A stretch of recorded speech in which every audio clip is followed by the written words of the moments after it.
ये कहना साथ चलती है तुम्हें कहती जाऊंगी।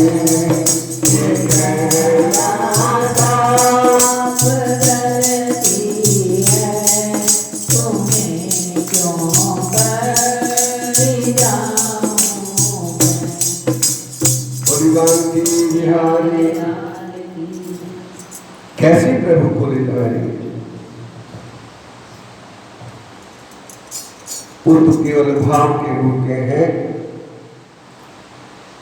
प्रेम के तो आंसू यदि अंतर आत्मा से उनके चरणों में चढ़ा दिए वो सच्चे मोती हैं,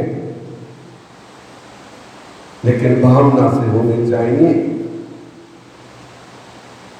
सुख के माथे सिर पड़े जो नाम हृदय से जाए, और बलिहारी व दुख की जो पल पल नाम रचाए। उस दुख की बलिहारी है जिसमें प्रभु का नाम याद आता हो। मीरा को जब भगवान ने दर्शन दिया तो मीरा को कहा, मीरा तू मेरी भक्त है, सच्ची प्रेमी है, बोल तुझे क्या चाहिए? बैकुंठ का राज्य चाहिए या इंद्र का सिंहासन चाहिए, स्वर्ग का राज्य चाहिए? कौन सी वस्तु जो अरे वस्तु है वो भी मैं तुझे दे दूंगा। क्योंकि एक बात याद रखना, जो प्रभु के लिए सब कुछ अर्पण करता है ना, तो प्रभु उसे सर्वस्त्र दे देते हैं। और जो मेरा मेरा करता रहता है तो सारी जिंदगी भर रोता ही रहता है, चाहे कोई भी हो। सब कुछ उसका है। हमारा क्या है? ऐसी भावना होनी चाहिए। मीरा ने कहा, प्रभु आप मेरे पास है ना, तो इस त्रिलोकी के मालिक आप हैं, है कि नहीं है? प्रभु ने कहा, त्रिलोकी का मालिक मैं हूं,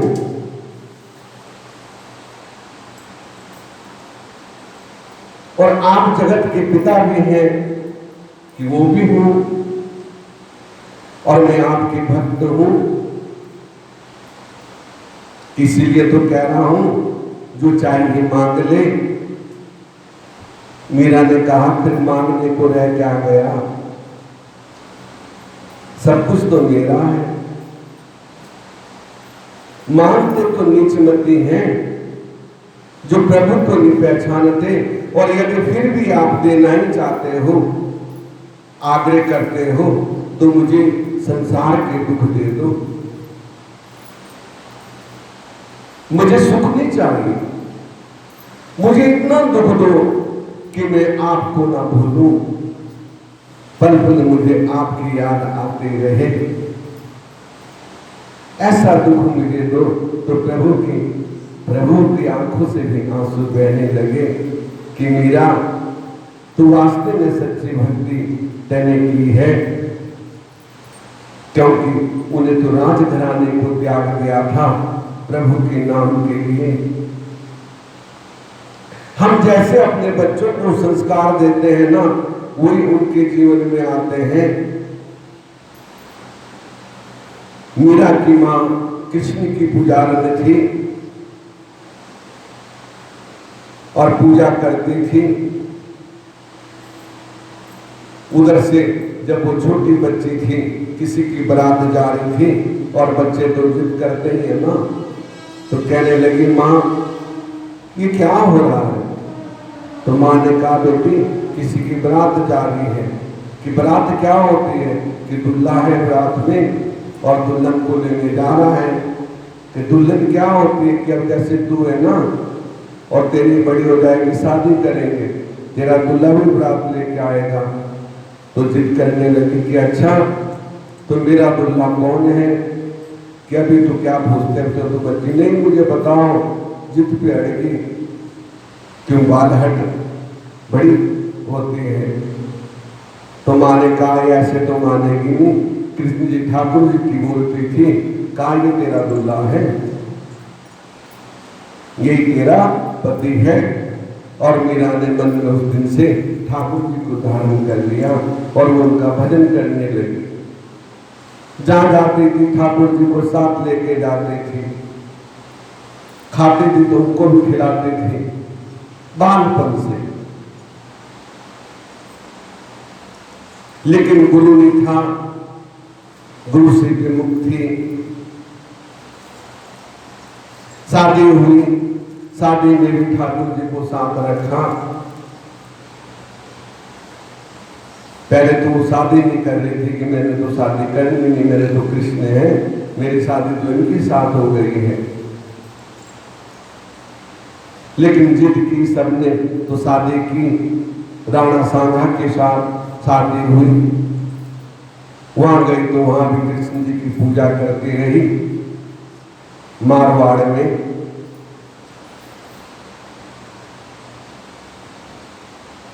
एक दिन क्या देखती है कि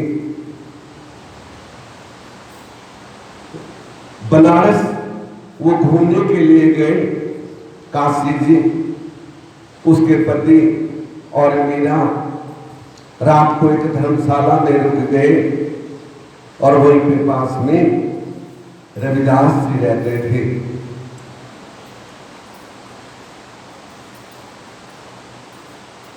उन्होंने देखा रविदास जी की दो पुत्रियां थी।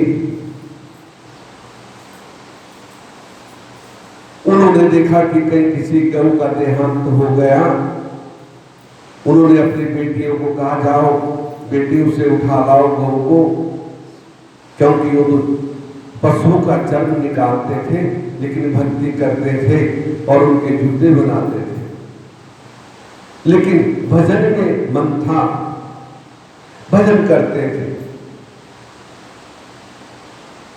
वो दोनों बेटी गई और जाके गौ माता से प्रार्थना की कि हे गौ माता, तो यहां से उठ और जहां हमारा स्थान है वहां जाके अपने प्राण त्याग देना। और गौ माता में प्राण संचार हो गए। मीरा देख रही थी, गौ माता उठी वहां से और मीरा भी देखते देखते पीछे पीछे चली गई और जाके जहां उनका स्थान था वहां जाके गौ गिर गई। मीरा देख के चकित हो गई कि ऐसी कौन सी शक्ति है जो मरे हुए जीव को जीवित कर दिया और वो फिर मर गया। कहने से, एक वचन से, ऐसी कौन सी शक्ति है मुझे भी जानना है। और जाके पूछने लगी कि ये तो हमारे पिता जानते हैं, कुछ नहीं जानते। उनके पास गए, उन्होंने कहा मुझे भी वो मंत्र दो, दीक्षा दो, जिससे आप मरे जीवों को भी जीवित कर देते हैं। उन्होंने कहा कुछ तो महारानी है, भला तू पांच योग्य है। उन्हें कहा कुछ भी हो, मुझे आपको शिक्षा देनी पड़ेगी। मीरा ने हट कर ली और मीरा वहां से दोपहर की बैठी हुई और शाम हो गई।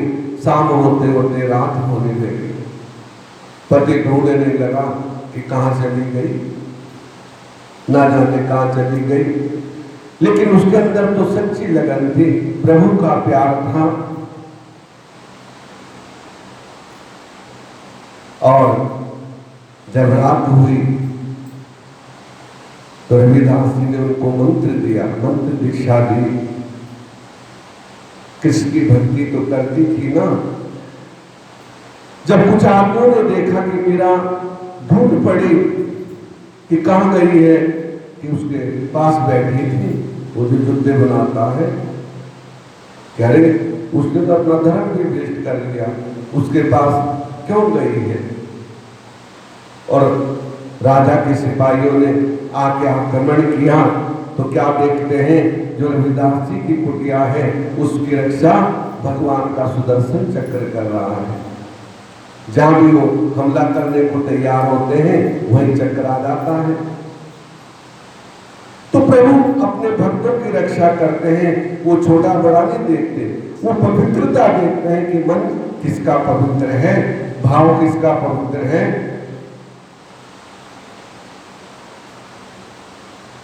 और मीरा प्रातः काल हुआ तो उसे ज्ञान हो गया और वहां से निकल के वो आई। जब ससुराल में पहुंचे तो सारी बात उन्होंने बताई। सास ने कहा तेने तो कुल का नाश कर दिया है, तो कुल नाशनी हो गई है।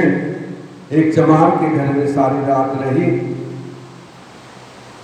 तेने हमारा धन भ्रष्ट कर दिया। तो मीरा ने कहा कि मुझे गुरु मिले रविदास कि मैं तुम्हारा घर भी छोड़ दूं, सास घर ना जाऊं।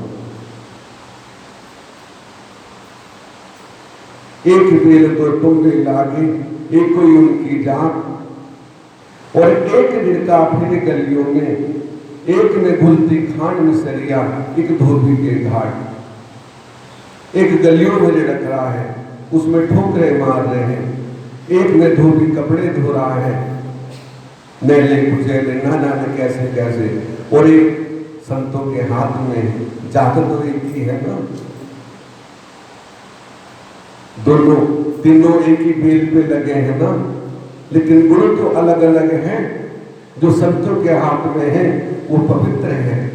ऐसी मेरे गुरु कोई अपवित्र नहीं है, वो सिर्फ कर्म करते हैं। और उन्होंने दुनिया को बता दिया कि रविदास मेरे गुरु हैं। तो शिष्य ऐसा होना चाहिए।